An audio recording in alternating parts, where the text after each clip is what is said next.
안녕하세요. 책 읽어주는 한사련입니다. 이영은 교수님의 대한민국 이야기 38번째 시간입니다. 시작할게요. 제3부 나라 세우기 반민특위를 되돌아봄. 박흥식의 재판 기록. 반민특위 활동에 대해 좀 더 알고 싶어서 재판을 받은 38명의 재판 기록을 찾았습니다. 모두 다 읽을 수는 없고 제 전공인 경제사와 가장 밀접한 연관이 있는 박흥식을 선택했습니다.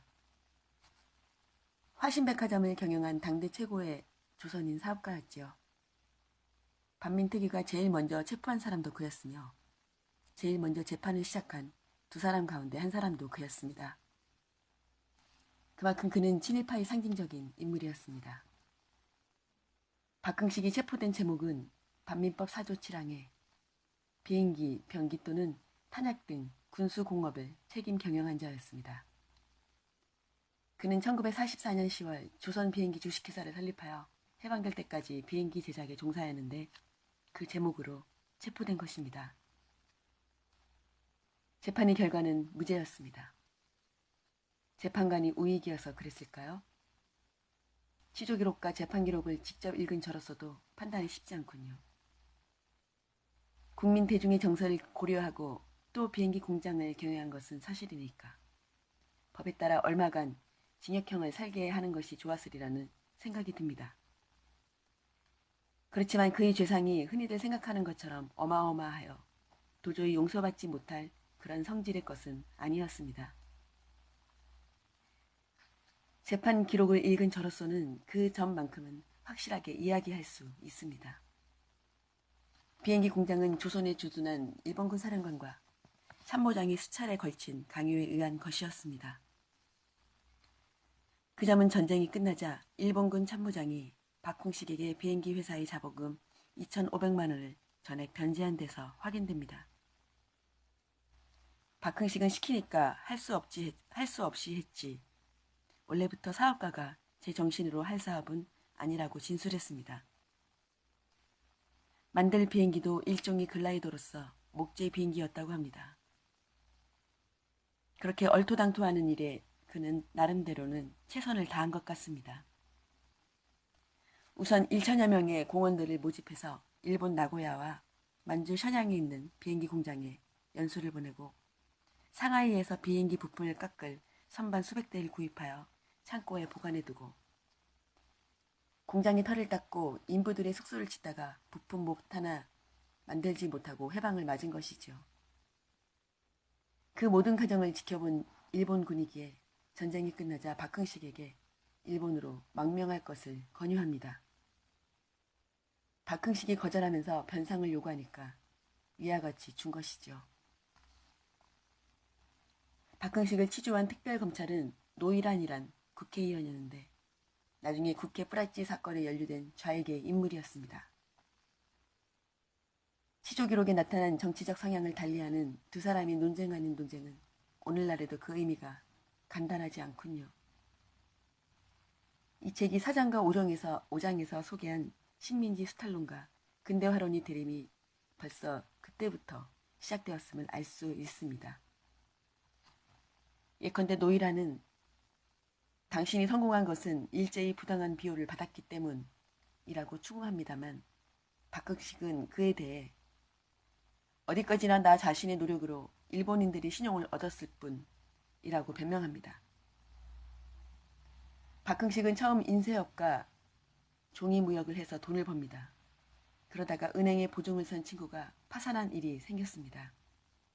박흥식은 순순히 그 친구를 대신해 적지 않은 부채를 은행에 상환합니다. 그러자 일본인 은행장이 장래가 촉망되는 조선의 젊은이라고 극구 칭찬하면서 박흥식의 뒤를 적극 밀기 시작합니다. 박흥식은 자신의 이러한 행적을 소개하면서 어디까지나 자신의 신용과 노력으로 사업을 일구었을 뿐이라고 주장합니다. 하나만 더 소개하겠습니다. 노이라는 당신이 민족 수탈의 상징인 동척의 감사로 취임하였는데 그것은 반민족 회기가 아니냐고 추궁하였습니다. 박흥식이 조선 총독의 권유로 동척의 감사를 들어간 것은 1941년경이었습니다.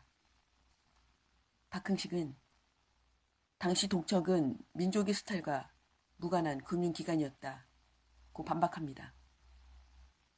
이 점은 오늘날에도 납득이 쉽지 않을 강변일지 모르겠습니다만 솔직히 말해 경제사 전문가로서 저는 박흥식의 주장에 공감합니다. 동척은 1908년 일본 농민을 조선에 이주시킬 목적으로 세워진 국책회사였습니다. 그렇지만 이주 실적은 고작 4,000호를 넘지 못했습니다. 일본 자본주의가 워낙 급성장을 하는 통에 일본에서조차 노동력이 부족해진 까닭이었지요. 그러자 동척은 농지를 구입하여 농장 경영을 행합니다.